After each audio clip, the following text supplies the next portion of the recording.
The Constitution of India. Part 6, The States.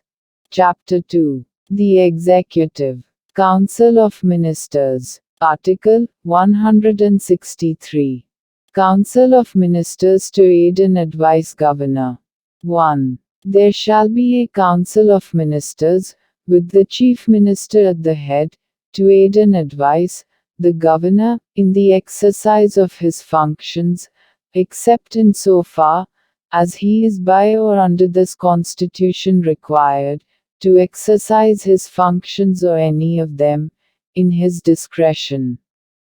2. If any question arises, whether any matter is or is not a matter, as respects which the Governor is, by or under this Constitution required to act in his discretion, the decision of the Governor in his discretion shall be final. And, the validity of anything done by the Governor, shall not be called in question, on the ground, that he, ought or ought not to have acted in his discretion.